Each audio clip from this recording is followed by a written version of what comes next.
오늘부터는 사도행전을 함께 말씀을 나누려고 합니다. 그래서 오늘 첫 시간으로는 성령의 역사로 이루어진 역사라는 제목으로 함께 말씀을 나누려고 합니다. 사도행전은 복음이 이해된 성도들에게 그 이후에 복음을 믿는 성도들을 통해서 이루어진 역사에 대한 이야기입니다. 그래서 이 사도행전은 오늘 우리들의 신앙의 여정과 동일해야 합니다. 그러니까 사도행전은 그냥 과거의 어떤 사도들의 기록으로 남으면 안 되고요. 이 말씀이 우리들도 이러한 여정을 가야 하는구나, 이렇게 언약으로 붙잡아야 할 줄로 믿습니다. 자, 사도행전의 시작을 우리가 사도행전을 시작, 과정, 결론으로 이렇게 봤을 때 사도행전 1장 1절에서 7장까지를 이렇게 우리가 보통 시작이라고 봅니다. 이게 사도행전의 시작이 이렇게 됐구나. 첫 번째가 어떻게 된 거냐면 감람산에서 예수님이 제자들을 불러놓고 부활한 주님이 내가 왜 그리스도로 왔는지 그 부분을 얘기하고요. 또 하나가 두 번째는 그렇다면 너희는 무엇을 해야 하는지, 그 두 가지를 말했어요.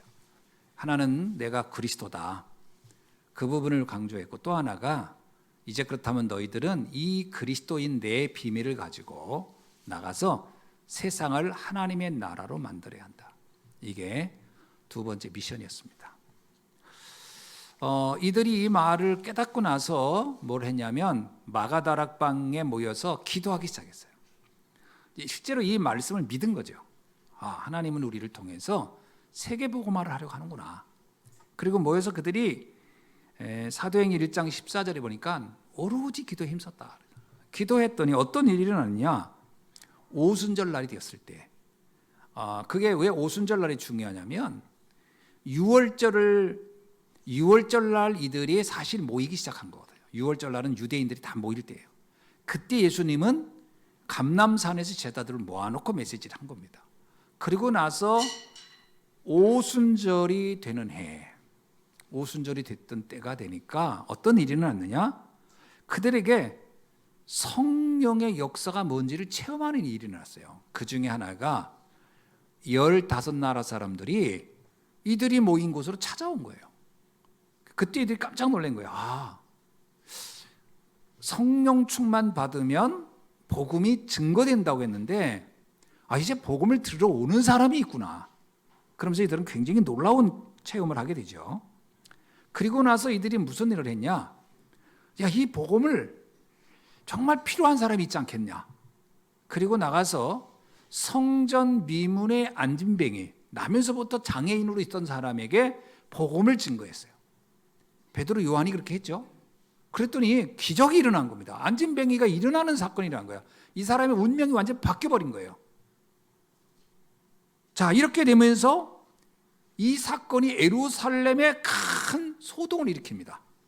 왜냐? 사람들이 그 소문이 막 일파만파로 막 퍼지는 거예요. 그러면서 예루살렘이 많은 사람들이 사도들에게, 제자들에게 복음을 듣기를 원하여 모여들기 시작한 거죠. 그래서 성경에 보니까 3,000 제자가 모였다. 나중에는요, 5,000 제자까지 모이는 이런 일들이 예루살렘에 막 일어난 겁니다. 자, 그러면 이제 두 번째는 과정입니다. 이렇게 예루살렘에서 확산된 복음이 막 일어나면서 무슨 일이 일어나는지, 첫 번째, 교회가 탄생했어요. 예루살렘 교회가 그때 처음으로 만들어지기 시작했어요. 모여서 예배드리고 기도하고 찬양하고 하는 이 교회가 탄생하기 시작했습니다. 그리고 나서 교회가 탄생하고 나서는 얼마 있다가 중직자들이 세워졌어요. 7명의 중직자가 세워졌습니다. 근데 중직자들은 처음에는 교회 문제를 해결하는 것으로 시작했지만 교회 문제라는 게 늘 있는 게 아니니까 그 문제를 해결한 다음에 이들이 뭐였냐, 그럼 우리도 복음을 전해야 되지 않겠냐. 그리고 이들은 복음을 전하러 나가기 시작합니다.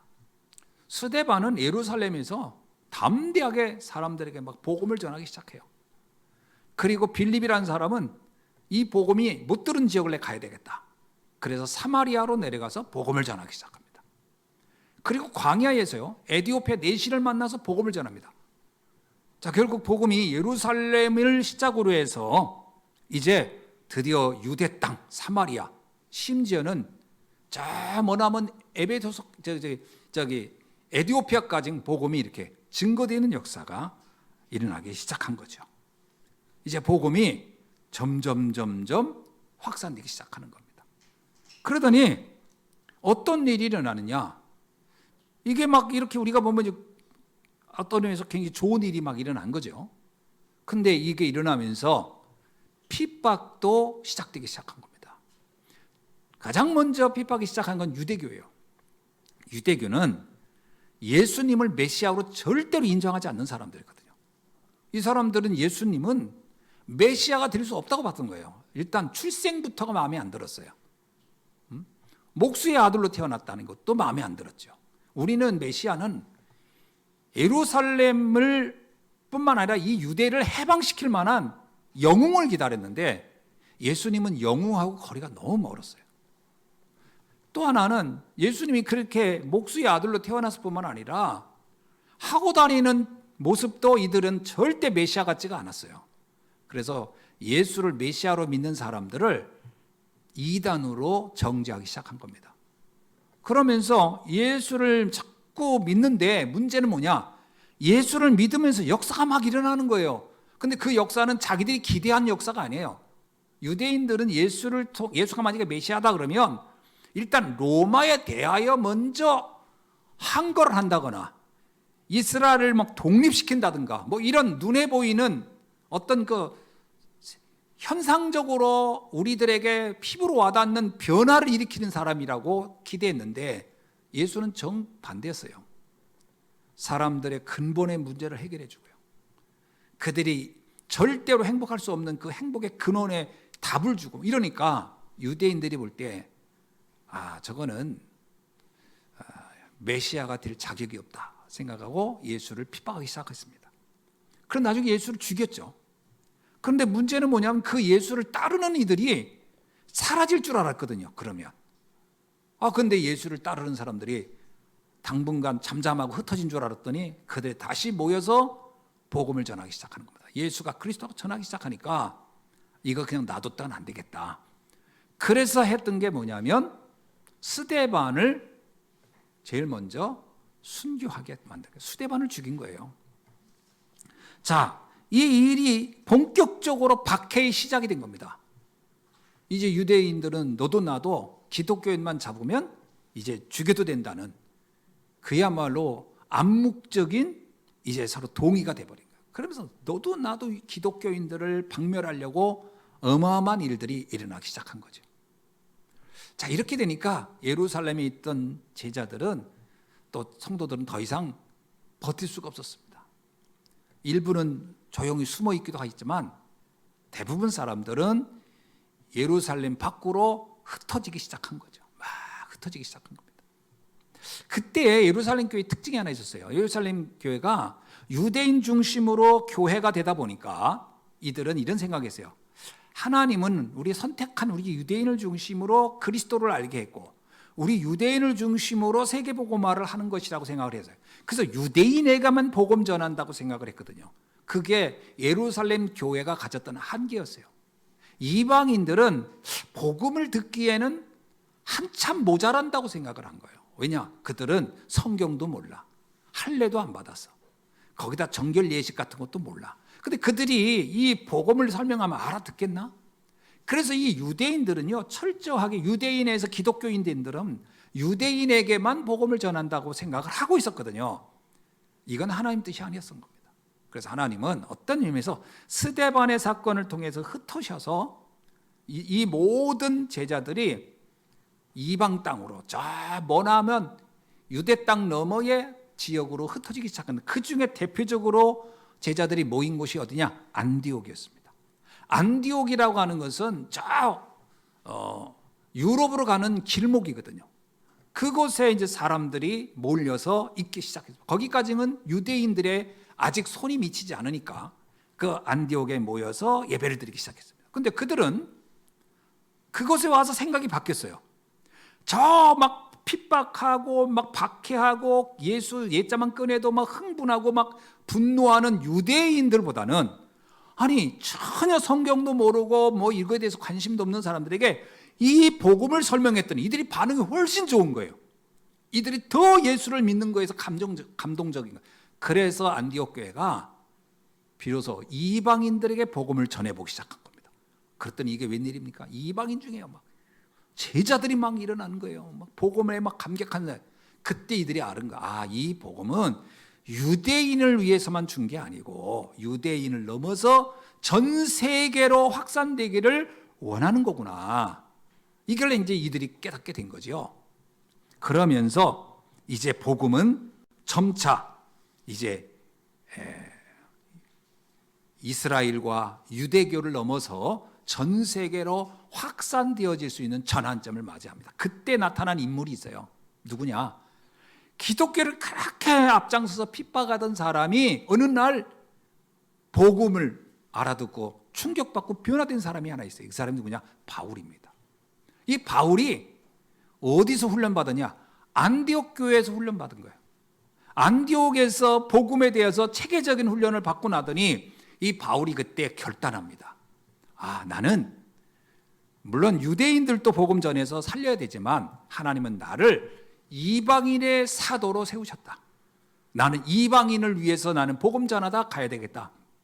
그리고요, 이 기독교를 핍박하다 변화된 바울이 완전히 새로운 인물이 되죠. 결단하고서 복음 전하기 시작합니다. 그래서 이 복음은 예수님이 말한 그대로 예루살렘, 유다, 사마리아 그리고 땅끝까지 그대로 말씀 그대로 이루어지기 시작해요. 그래서 이 복음은 그 시대 최대 강대국인 로마 제국에까지 복음이 증거되어지고 심지어는 로마가 나중에는 기독교 국가로 바뀌는 이런 어마어마한 일들이 일어나게 된 겁니다. 이게 이 사도행전은요, 그래서 엄청난 하나님의 역사를 우리에게 보여주는 실제적인 현장입니다. 어떻게 저 땅 작은 막 정말 손톱만큼 작은 나라에서 시작된 이 복음이 어떻게 전 세계로 이렇게 확산될 수 있었을까를 보여주는 가장 확실한 현장 증인 문서가 뭐다? 사도행전입니다. 자, 그런데 이 사도행전이라는 단어는 원래 처음엔 사도행전이라고 안 불렸어요. 처음에는 누가라는 제자가 쓴 책이거든요. 누가는 두 권의 책을 썼습니다. 하나는 뭐죠? 누가복음. 누가복음은 누가가 쓴 거예요. 두 번째 누가가 쓴 게 두 번째 서신이 뭐예요? 오늘 우리가 읽는 사도행전이 누가가 쓴 겁니다. 그래서 그러니까 사도행전은 처음에는 누가의 두 번째 서신 이렇게 불렸어요. 그러니까 누가의 첫 번째 서신, 누가의 두 번째 서신 이런 식으로 초기에는 알려졌는데 2세기 때 이레니우스라는 성직자가 있었어요. 이레니우스라는 성직자는 학자였어요. 이 사람이 사도행전 이제 그 누가의 두 번째 서신이죠. 이거를 쭉 읽는데 큰 은혜를 받은 거예요. 이야, 이 복음이 이렇게 확산됐단 말이야? 예수를 믿는 사람을 통해서 이렇게 어마어마한 일들이 일어났네. 그래서 그가 사람들한테 이 서신을 설명할 때 이렇게 얘기했습니다. 사도들의 발자취다. 이건 사도들의 발자취야. 그래서 나온 말이 사도행전이라는 단어가 그때부터 알려지기 시작한 겁니다. 사도행전은 우리나라 말로 보면 사도들의 발자취예요. 사도들의 발자취. 또 다른 신학자들은요, 사도행전 맞아. 사도들의 발자취도 맞는데 또 자세히 보면 이거는 전도행전이야. 전도의 발자취야. 또 어떤 학자는 아니야, 이거 전도만 얘기하는 게 아니야. 이건 선교의 발자취야. 뭐 이렇게 말하고, 또 어느 신학자는 이거는 사도행전도 맞고 전도행전도 맞고 선교행전도 맞는데 아무리 생각해도 이거는 성령의 역사로 이루어진 거야. 그래서 성령행전이다. 뭐 발음하기도 어렵네. 성령행전 이렇게 불리기도 합니다. 그래서 사도행전은 여러 가지로 불려요. 자, 그렇다면 이러한 사도행전, 즉 성령행전이 어떻게 이런 일들이 일어날 수 있었느냐? 그렇죠? 뭐 오늘 우리는 너무나 이렇게 전 세계로 흩어진 복음을 들으니까 뭐 당연히 전 세계 복음을 알게 됐죠라고 하지만 그때 2000년 전으로 돌아가서 한번 보자고요. 이스라엘이 우리나라보다 작거든요. 나라가 훨씬 작습니다. 이스라엘 나라 자체가 워낙 작아요. 거기에 그때 당시에 예수를 믿는 사람이 마가다락방에 그래도 끝까지 난 신앙생활을 하겠다, 믿음 생활을 하겠다고 모인 사람이 몇 명이었어요? 120명이에요. 120명. 이게 얼마나 작은 숫자인지 아시죠? 이 120명에서부터 시작된 이 복음 운동이 전 세계 가장 큰 종교로 우리가 말한다면 1순위가 뭔지 아시죠? 전 세계 제일 많이 믿는 1순위 종교가 뭐예요? 기독교입니다. 2순위는요? 안타깝게도 모슬렘이거든요. 세 번째는요? 힌두교입니다. 인도가 있어가지고. 그래서 이 세 개 종교를 말한다고 하면 1순위가 기독교고 2순위가 모슬렘이고 3순위가 힌두교예요. 불교는 사실 순서에 한참 밀리죠. 왜? 불교 믿는 나라가 별로 없으니까. 자, 이렇게 어떻게 해서 이렇게 어마어마한 일들이 일어날 수 있었느냐? 이거는 세 가지를 우리가 기억해야 됩니다. 첫째는 뭐냐면 일단 성령 내주를 체험한 사람으로부터 시작됐다는 거예요. 자, 성령 내주가 뭐예요? 성령 내주의 가장 큰 특징, 구원받은 겁니다. 예수를 그리스도로 고백하는 것을 가리켜 뭐라 그랬죠? 성령이 너와 함께한다. 성령이 너와 함께, 성령의 도우심이 없이는 누구도 예수를 주라 시인할 자가 없느니라 그랬어요. 그러니까 예수를 믿는다는 것 자체가 성령의 역사입니다. 아멘이죠? 한번 물어볼게요, 여러분. 나는 아무리 생각해도 난 예수가 훌륭한 분인 줄은 알겠는데 그리스도라고 하는 것은 전혀 믿어지지 않고, 무슨 얘기냐? 예수를 믿어야 내 인생 문제가 해결된다. 나의 과거, 현재, 미래가 해결된다. 난 천국 갈 수도 있다. 나는 이건 도저히 이해가 안 된다. 그러면 아직 성령의 내주를 체험하지 못한 겁니다. 그런 사람이 굉장히 많거든요. 그러니까 예수님을 훌륭하게는 알아요. 슈바이처 박사도 예수는 인류 역사상 가장 위대한 인물이다라고 강했어요. 그러나 그는 예수는 구원자라고는 믿지 않았습니다. 근데 아니다. 예수는 그리스도다. 내 인생 모든 문제의 해결자다. 하나님 떠난 죄, 사단에게 잡혀있는 그 올무, 그리고 지옥에 가야 할 내가 천국 가는 길, 유일한 길, 이렇게 믿어진다면 이거는 성령 내주를 체험한 겁니다. 성령이 아니고선요, 솔직히 여러분 예수를 만난 적이 있나요? 본 적은 있나요? 예수님이 하는 일들을 따라서 체험한 적은 있나요? 없잖아요. 근데 어떻게 예수가 나의 그리스도라고 믿어집니까? 그것도 2000년 전에 사셨던 분이. 그건 완벽하게 성령의 내주, 성령의 인도가 아니고선 불가능한 고백인 겁니다. 아멘이죠? 자, 우리 옆 사람한테 한번 서로, 당신은 성령의 내주를 체험하셨습니까? 이렇게 한번 물어보세요. 시작. 그러면 이래야 돼요. 아멘 그래야 되거든요. 모르겠는데요. 그러면 이제 좀 시간이 많이 걸릴 거예요. 어느 정도 시간이 걸리냐면, 그러면 나는 안 되나요? 그렇지 않습니다. 잘 보세요. 제자들이 예수님을 따라다니자마자 예수가 그리스도구나 믿었을까요? 아닙니다.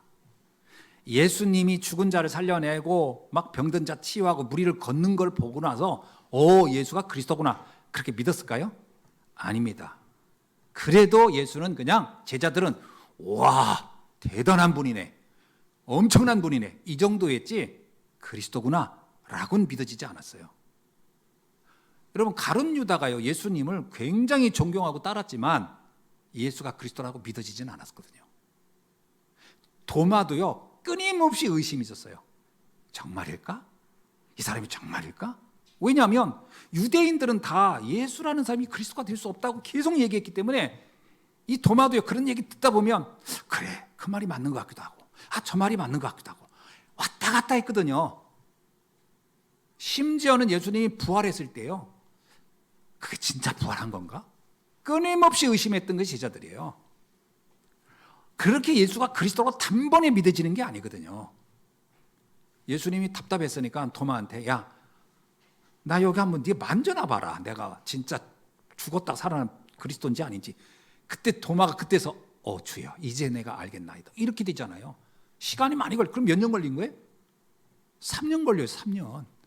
제자도요, 예수가 그리스도라고 믿어지는데 걸린 기간이 3년이에요. 그런데 여러분, 예수님을 뭐 도마처럼 만져보지도 않았고 그러면 그게 그렇게 쉽게 믿어질까요? 안 믿어집니다. 제 생각에 한 30년 걸려도 안 믿어지는 사람이 있을 거예요. 교회를 3, 40년 다녔는데도 깐디처럼 믿는 사람, 슈바이처처럼 믿는 사람이 제가 볼 땐 대부분일 겁니다.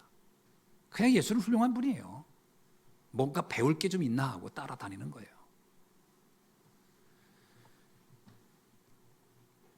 그러니까 성령 내주가 굉장히 중요해요. 그 예수님이 마가다락방에서, 그러니까 감람산에서 마지막으로 점검해 본 거예요. 점검이에요.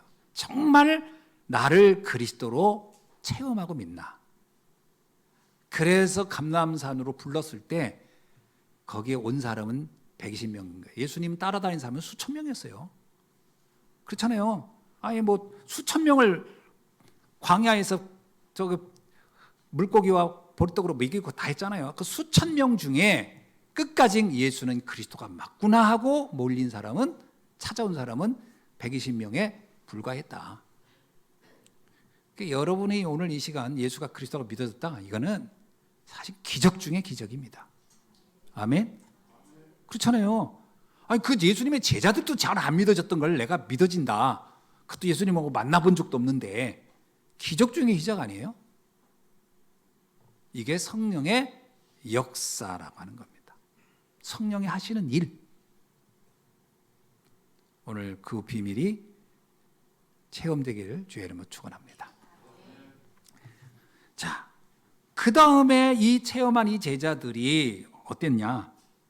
그렇구나, 예수가 그리스도구나 라고 믿어지니까, 두 번째요, 그러면 이거 모르는 사람이 너무 많네? 아니 예수가 그리스도라고 이 어마어마한 구원자를 이해를 못해? 그럼 내가 알려줘야지 라고 하는 것이 성령 인도입니다. 성령의 인도는요, 이 그리스도를 알려야 되겠다라고 마음먹는 거예요. 그래서 성령 인도의 가장 대표적인 건 뭐냐? 복음을 전해야 되겠구나라고 마음먹는 거예요. 저는요, 성령 내주까지 돼도 대단합니다, 사실은. 근데 성령 인도가 이해될 때부터 진짜 응답은 그때부터 오는 거예요. 축복은 이미 구원이란 축복은 받았지만 응답은 그 다음부터예요. 이런 사람이 있어요. 저는 왜 경제 응답이 안 오나요? 잘 생각해 보세요. 경제 응답이 와야 할 이유는 성령 인도가 이해될 때부터 오는 겁니다. 하나님이 볼 때 이 사람에게 경제를 왜 줘야 되죠? 아니 복음 전하려는 마음도 없고 이런 데 굳이 이 사람에게 물질을 줘야 할 이유는 없잖아요. 물질 없어도 구원받는 데는 방해가 안 되잖아요. 맞아요, 안 맞아요? 건강 축복이 언제 올까요? 아니 예수 믿고 구원받아서 천국 가면 돼요, 그냥. 그래서 병 안에서 마지막 임종하기 전에 예수를 구원 받고 딱 구원받아 엄청난 축복인 거예요. 그러나 거기까지인 거예요. 응답은 다른 얘기예요. 내가 복음을 전해야 되겠다. 이 마음이 내 안에 일어날 때 그 사람이 그때부터 하나님이 진정한 응답의 여정으로 들어가기 시작합니다. 내가 하나님이라도 누구한테 축복, 응답을 주고 싶을까요? 딱 상식적으로 나오잖아요. 복음 증가하고 싶어야 돼요. 그게 성령 인도의 특징이에요. 이 복음을 말해야 되겠다. 그러니까 성령 내주가 된 사람이 성령 인도 받는 것은 어려운 게 아닙니다. 왜? 내게 있는 거를 주는 거니까요. 내가 체험된 걸 말하는 건 아주 쉬운 거예요. 그러나 성령 내주가 이해가 안 되고 예수가 그리스도라고 확신이 안 와. 그 사람 보고 전도하라고 자꾸 얘기하는 건요, 굉장히 괴롭히는 일이겠죠. 그건 어려운 일입니다. 여러분 생각해 보세요. 나도 진강 예수가 훌륭한 걸 알겠는데 예수가 그리스도라고까지는 안 믿어져. 근데 가서 예수를 그리스도라고 말하라고 하면 입이 열릴까요? 당연히 안 열리죠. 그러니까 가서 자꾸 예수 자랑하다 말아요. 아, 예수는 이런 분이고 이런 분이고 이런 분이고. 예수 인도, 성령 인도는 복음을 전하려는 것이죠. 다니엘서 12장 3절에 이런 말씀이 있어요. 많은 사람을 옳은 길로 인도하려는 사람은 하늘의 별과 같이 영원히 빛나리라. 그렇습니다. 여러분, 내가 복음을 전하려고 하는 마음을 갖는 날로부터 여러분은 스타가 되는 겁니다. 그때부터 스타가 되는 거예요. 빛나는 삶이 되는 거예요. 내 인생이 빛나려면, 내 인생이 빛이 나려면 복음 전하는 삶이 시작돼야 됩니다. 복음 전하지 않으면요, 아니 등경 위에 있는 빛이 돼야 되는데, 예수를 전해주는 빛이 돼야 빛날 거 아니에요. 근데 이거를 말 아래다가 가둬버리면, 말 아래다가 담아버렸어. 이 속에다 담아버리면 이 빛이 날까요, 안 날까요? 절대 안 나죠. 그래서 내 인생이 빛나지가 않는 거예요. 여러분의 인생이 빛나려면 복음 전하는 삶이 시작돼야 됩니다. 이게 확 와닿지 않을 수도 있어요. 이게 처음부터 와닿지 않을 겁니다. 그리고 왠지 모르게 굉장히 부담되네. 여러분, 초대교회 제자들은 성령 내주가 체험 날로부터 막 뛰어다니는 게 아니에요. 그걸 놓고 기도가 시작된 거예요. 하나님, 내가 어떻게 복음을 전할 수 있을까요? 내가 어떻게 난 성령 인도 받을 수 있을까요? 라고 기도가 시작된 거거든요. 성령 인도를 받고 싶은 것은 기도로부터 시작하는 겁니다. 그 기도가 있어야 돼요. 그래서 저는 가끔 성도님들하고 대화하다 보면, 아, 이분은 성령 인도에 관심이 없구나. 아, 이분 성령 인도에 관심이 있구나라는 게 확 와닿는 거예요. 그러면 이 사람의 삶이 빛나기는 어렵겠구나. 왜? 말 아래 든 빛이거든요. 산 위에 빛이 돼야 쫙 빛날 거 아니에요. 산 위에 올라갈 생각을 안 해. 그냥 말 아래다가 그냥 담아 있으려고 그래. 그럼 빛날 리가 없죠. 빛나냐 안 빛나냐는 내가 결정하는 겁니다. 사실 내가 전도자의 삶을 살려고 하면 인생은 그때부터 찬란하게 빛나기 시작하는 겁니다. 세 번째는 성령 충만입니다. 성령 충만은 또 뭐냐? 이렇게 말하겠죠. 성령 내주는 구원이고 성령 인도는 전도, 누군가의 복음을 전해야 되겠다라고 하는 거라면, 성령 충만은 좀 다릅니다. 이거는 제자를 찾는 겁니다. 여러분, 전도의 열매 중에 최고 열매는 숨은 제자를 찾는 거예요. 제자를 찾아서 또 다른 빛을 내도록 하는 거거든요. 이게 열매입니다. 안 그렇으면 기업도 그렇잖아요. 기업도 내가 이 기업을 통해서 뭔가 막 중요한 일을 하려고 하는데, 이런 마음을 똑같이 먹은 사람이 내 기업에 들어와보세요. 그럼 그 사람의 기업은 승승장구할 수밖에 없어요. 근데 내 이 기업 이용해서 내 돈이나 벌고 떠나야지? 그러면 그 기업은 망할 겁니다. 그러니까 어떤 기업이든 뭐든 제자를 찾으면 다예요. 그래야 그냥 막 승승장구하는 거예요. 제자를 만나야 돼요. 근데 제자가 쉽냐? 우리 힘으로 제자 찾는 건 쉽지 않아요. 얼굴에다 난 제자 이렇게 써놨으면 좋겠는데 그런 사람을 찾을 수가 없어요.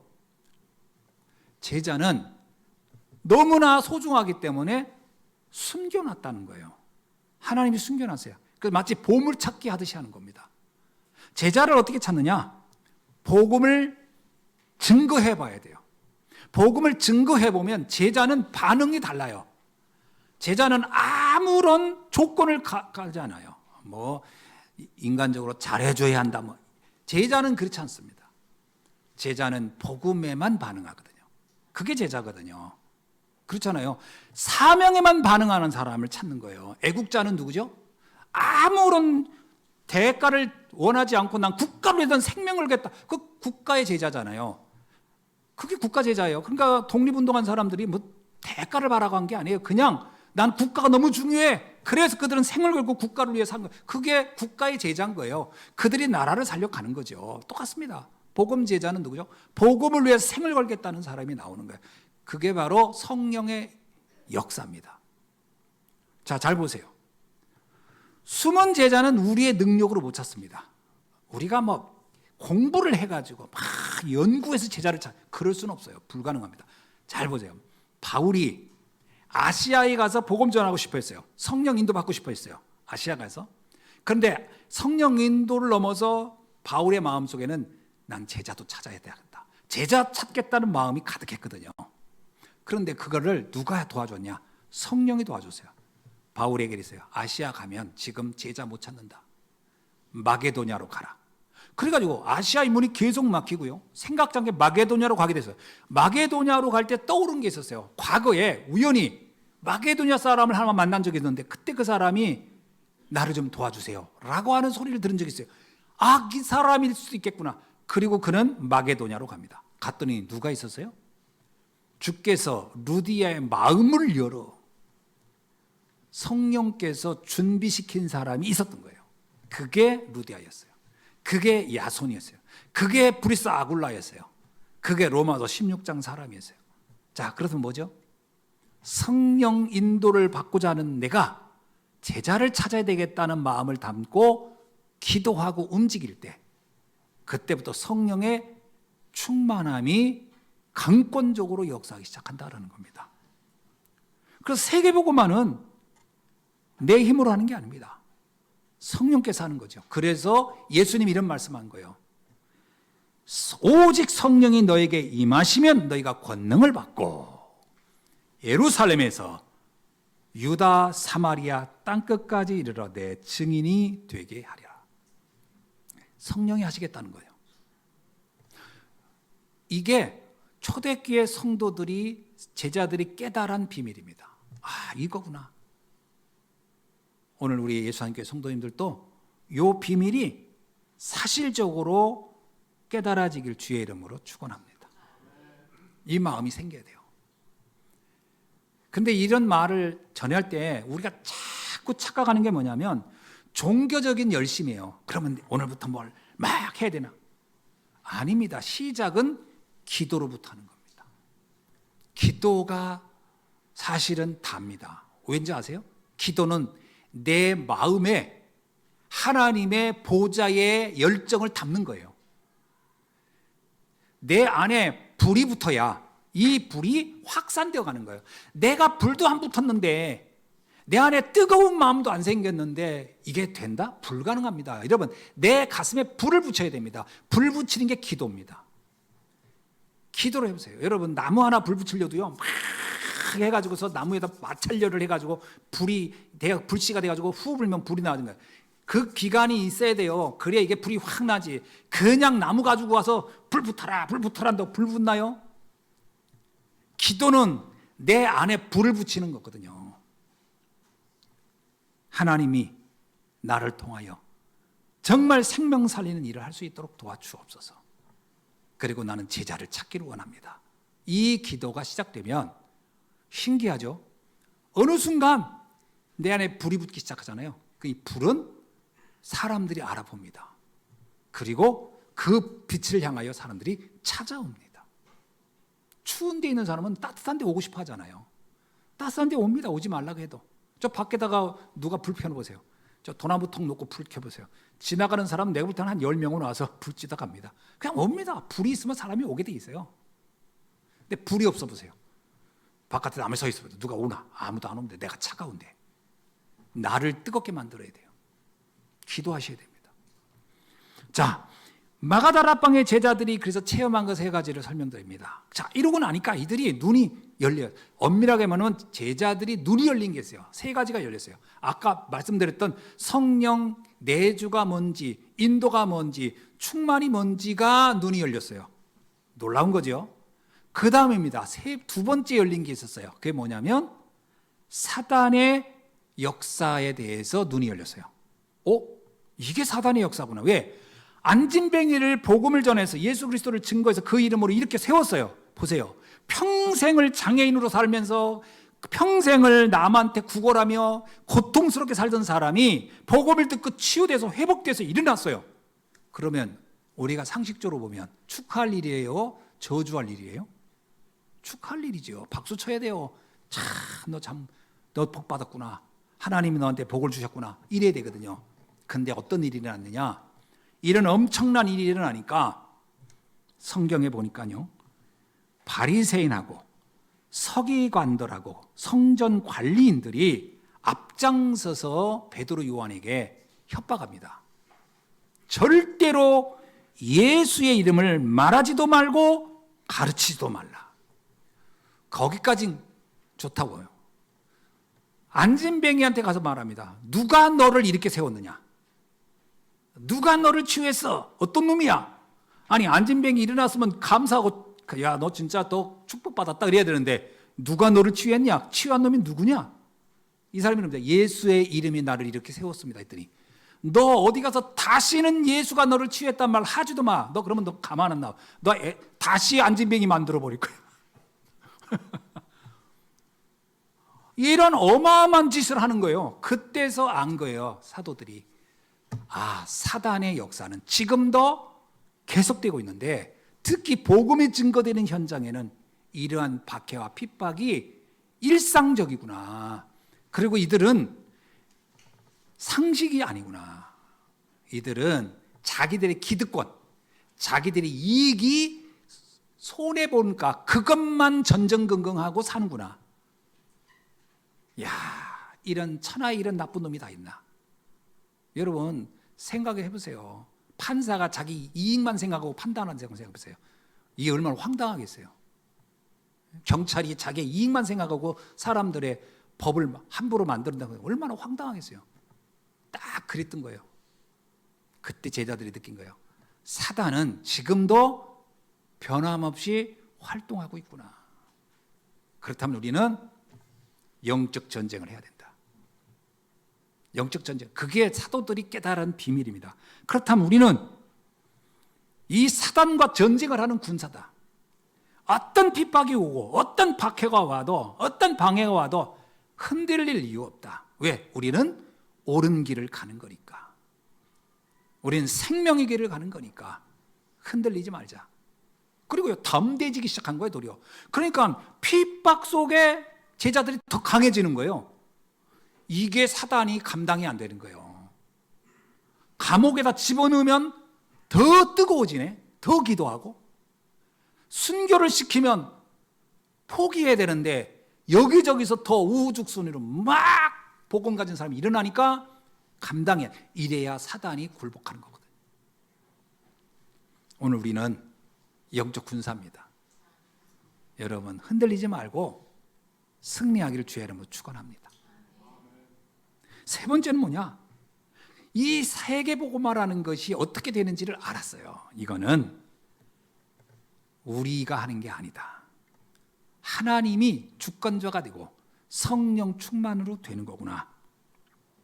우리는 한계가 많습니다. 우리는 지적인 한계, 경험의 한계, 물리적인 한계, 한계가 한두 가지가 아니에요. 어떤 경우는 뭐 체력적 한계, 한계가 너무 많아요. 그죠? 모세가 그랬잖아. 난 나이도 많아요. 난 건강도 안 좋아요. 우리는 한계가 수도 없이 많아요. 그러면 아무것도 못 해야 됩니까? 아닙니다. 80 먹은 모세를 통하여 세계복음화를 했잖아요. 그러면 한계는 내 한계지 하나님의 한계가 아니라는 거예요. 아멘이죠? 나는 이래도 되겠어. 내가 지금 형편이 이런데 그건 내 생각이지 하나님 거기에 제한받지 않는다니까요. 모세가 그랬다니까요. 나는 안 됩니다라고 그랬어요. 저는 불가능합니다. 그렇게 생각한 사람이 모세만 그런 게 아니에요. 엘리야도 그랬어요. 저는 못합니다. 이제 전 죽고 싶습니다. 엘리야는 좀 한술 더 떴어요. 나는 죽고 싶습니다 그랬어요. 이제 사는 게 힘들어요 그랬어요. 엘리야는 이제 이쯤 살았으면 됐지요. 이제 죽고 싶어요. 자살이 즐겁다고 한 사람이 엘리야예요. 하나님 뭐라 그랬냐? 야, 넌 죽을 때가 안 됐어. 네 마음대로 죽는 게 아니야. 너는 해놓은 게 있어야 뭐 죽지 마. 그리고서 엘리야를 도리어 떡을 먹이고 힘을 준 다음에 끌고 가가지고 사명을 주잖아요. 2개 나라의 왕을 바꿔라. 그리고 바알에게 굴복하지 않는 제자들이 7,000명이나 있다. 7,000 제자를 찾아라. 넌 그런 거 하나도 안 했잖아. 그리고 너의 후계자 엘리사를 제자로 세워라. 이거 하고 가야 가는 거다. 놀랍죠. 우리는 한계가 너무 많은데 한계 때문에 세계복음화가 안 되는 게 아니에요. 그건 아무 상관없다. 아멘. 하나님의 능력으로 되는 것이다. 제자들이 그걸 깨달은 거예요. 우리는 돈도 없어요. 우리는 배경도 없어요. 제자들 보고 뭐라 하는 줄 알아요? 저들은 배운 것도 없는 학식도 없는 인간들이라 그랬거든요. 근데 어때서 저들은 말은 저렇게 기가 막히냐 그랬단 말이에요. 배움도 아무 문제 안 돼요. 돈도 아무 문제 안 돼요. 나이도 아무 문제 없어요. 지난날의 과거의 역사도 아무 문제 없어요. 아니 오네시모는요 도둑질하다 잡힌 사람이에요. 범죄자예요. 그것도 사실 문제 안 돼요. 하나님이 쓰시면 세계를 바꿀 수 있는 줄로 믿습니다. 그래서 성령의 역사를 믿으시기 바랍니다. 빌립보서 4장 13절에도 바울이 이런 고백했어요. 내게 능력 주시는 자 안에서 내가 모든 것을 할 수 있느니라. 아멘이죠? 예, 여러분 그 고백하세요. 그래, 하나님이 하시면 못할 게 뭐 있어. 그래서 좀 여러분이 야무진 꿈을 꾸시길 바랍니다. 여러분 너무 겸손한 꿈 그거 안 좋습니다. 저는 이게 소박한 꿈. 하나님은 여러분이 소박한 꿈 꾸기를 원치 않아요. 제발 소박한 꿈에서 깨나세요. 내가 볼 때 그건 속는 겁니다. 하나님은 위대한 꿈을 꾸기를 원해요. 인도의 유명한 전도자 윌리엄 캐리가 이런 말을 했어요. 나는 위대한 것을 꿈꾼다. 그러면 하나님은 그 위대한 것을 도울 것이며 그 위대함은 하나님이 이룰 것이다. 멋지잖아요? 난 위대한 것을 꿈꾼다. 그럼 하나님은 그 위대함을 이루실 것이다. 그리고 오늘날 하나님 그것을 성취할 것이다. 위대한 일을 꿈꿔라.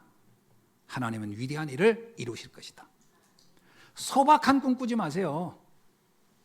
나는 3가지 뜰을 세우는 성전의 주역이 될 것이다. 위대한 꿈. 나는 1,000망대를 세울 것이다. 위대한 꿈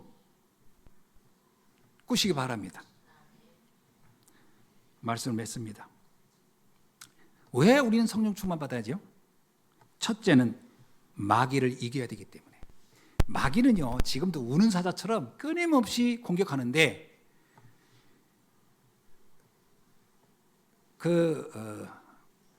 성경에 마귀는 근데 우리를 건드리지도 못한다 그랬거든요. 그게 무슨 얘기입니까? 아니 사단은 우는 사자같이 다가오는데 왜 나를 못 건드리는데 또 우는 사자처럼 온다는 건 뭔가?